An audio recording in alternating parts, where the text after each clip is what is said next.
Hey everyone, welcome to another edition of Gotlegs. A couple of days ago I actually tried on the Tacx Neo and it worked pretty good. And I'm about to jump on it again in a minute. We have it right here, like there, right here. About to jump on it in a minute because the weather outside is not really looking that good. Don't know if you really can see it, but we'll give it a go. But it's quite windy, it's wet, and we have the occasional shower every once in a while, so really not for riding outdoors today. So instead I'm gonna ride on the Tacx once again today, and a couple of days ago I got some new stuff from Wiggle, and I wanted to show you some of the stuff. So I got new tubes. These are 80 millimeter regular rubber tubes. I got a new cassette for the winter bike. This is basically a Shimano Taigra, which isn't too exotic, but for winter use I guess it will do. Also bought a new chain for the 11 speed bike, my Tarmac, and also a 10-speed chain for the winter bike once again, 10 speed all the way. And then I also bought some of these, which are science and sport. They are immune something. It's something that you pop into the water. They're taps. They have a high level of vitamin C, some iron, and some sodium. And I don't really know if they work per se, but they taste pretty good. And throughout the winter, it's sometimes nice to have something else to drink besides water. So I bought a couple of those as well. But one thing I really wanted to show you are these. These are the Morvello cooler base layer. I showed you these in another video, but I just wanted to show you how they actually come when you get them. So let's take a closer look.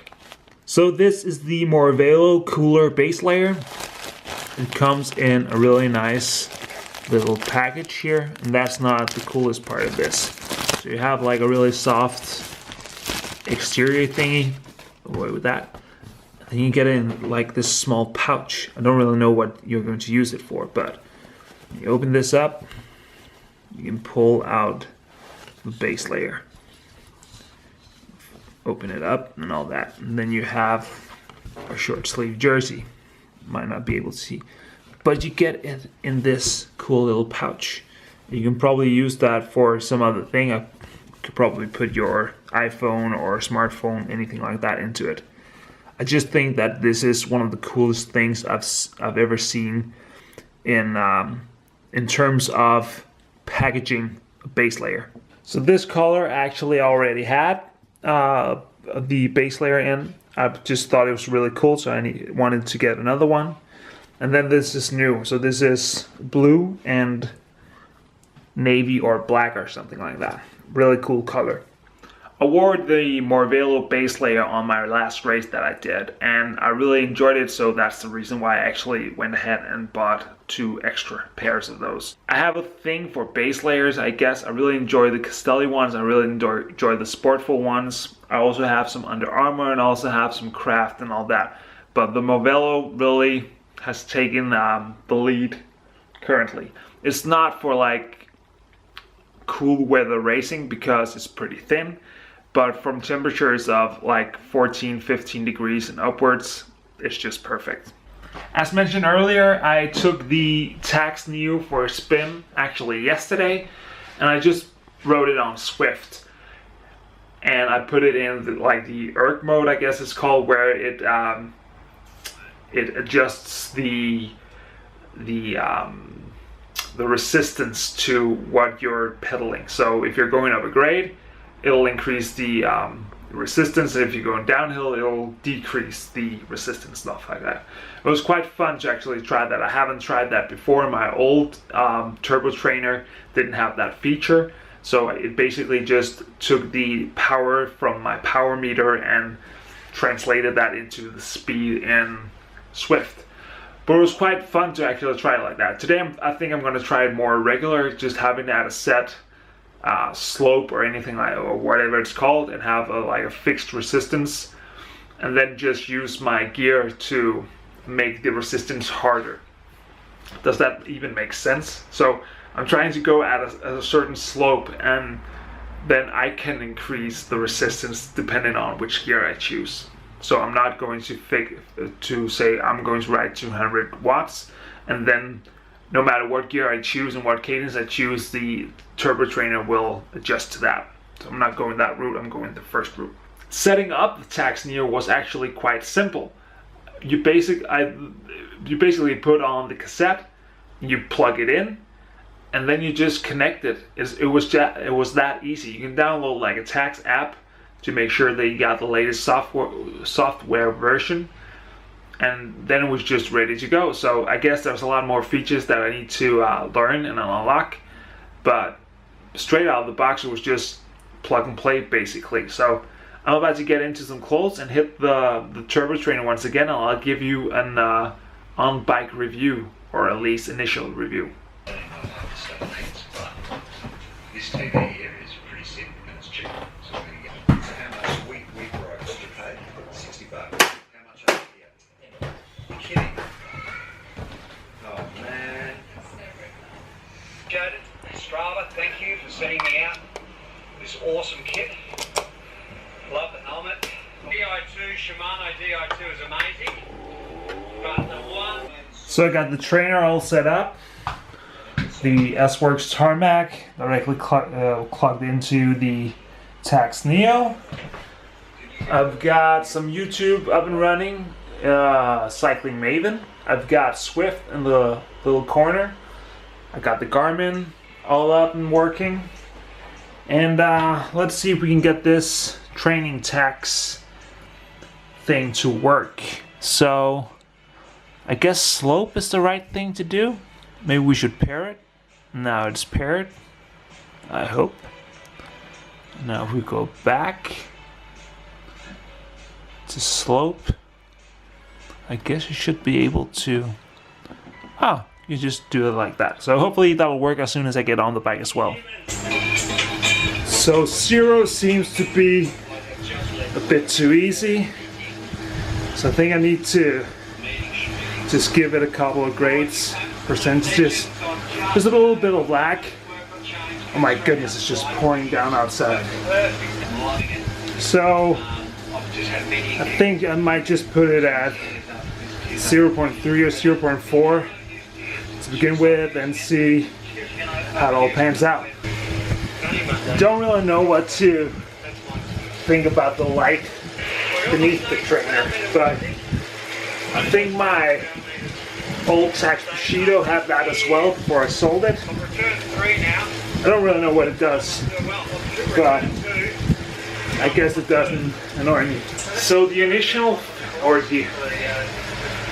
feel of this trainer is pretty lifelike. You got a really good inertia, so as you pick up speed while pedaling, it gets a bit easier because you have that inertia going. And of course, simulating going up a hill, you won't have the same amount of inertia, but given that inertia and road feel are pretty much tied together, it's pretty critical that your trainer has pretty good inertia. And this definitely feels a lot better than my old Elite trainer did. With the Elite, I was just basically feeling like I was pedaling in a sandbox, not going anywhere, getting any inertia. With this, I definitely can feel that relation to riding outdoors, although it's still got a lot more hot in here, even with the fan going. One of the things that the Tacx does extremely well is being quiet.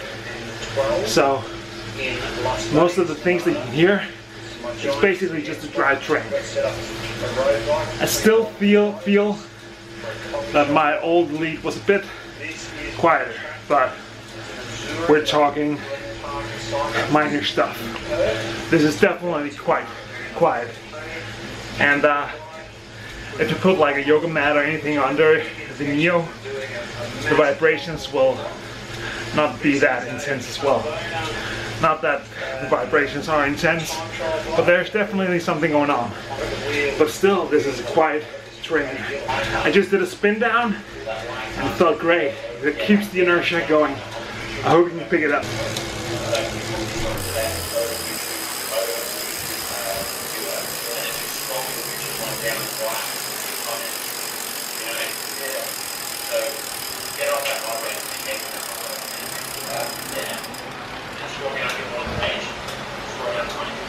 Alright, like a storm just hit. Probably can't pick it up.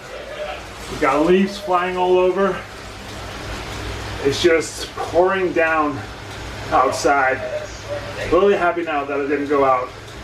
I just stuck to my plan of riding the trainer. This training is almost done now. Just have 10-minute cool off now. I must say that it's quite fun actually riding on this trainer. The fact that you can control the resistance just from an app, and that you have like small increments every time, meaning that you can find the right cadence and the right wattage for you. It's just fantastic. My absolute first trainer I had was like a magnetic trainer where you had to dial in the resistance, and it came in 5 levels or so. That was pretty good. Too vibrating, too noisy.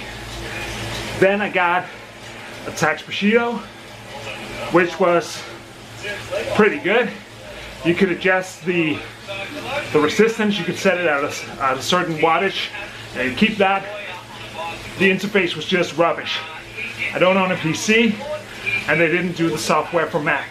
So after that I got the Elite Super Chrono Fluid, which is a great trainer, but the resistance is dependable on how much power you put in.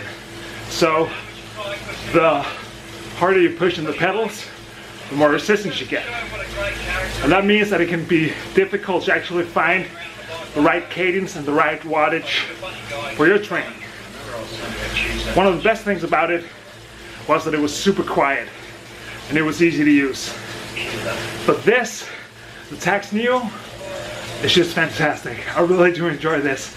And if you haven't given it a go, try to see if you can find one at your local dealer, because it's just completely different from any other trainer that I've tried. Note that I haven't tried like the Elite Drivo or the Wahoo Kicker, but either way, if you choose one of those, I'm pretty sure you'll probably have a very good trainer.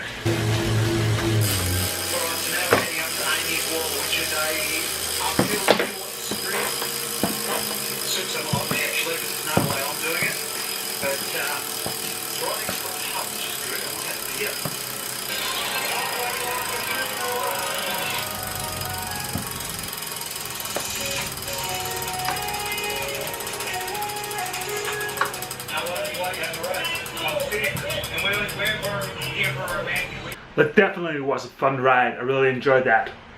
Just a lot more fun actually riding indoors when the feel of it is good instead of not feeling it at all.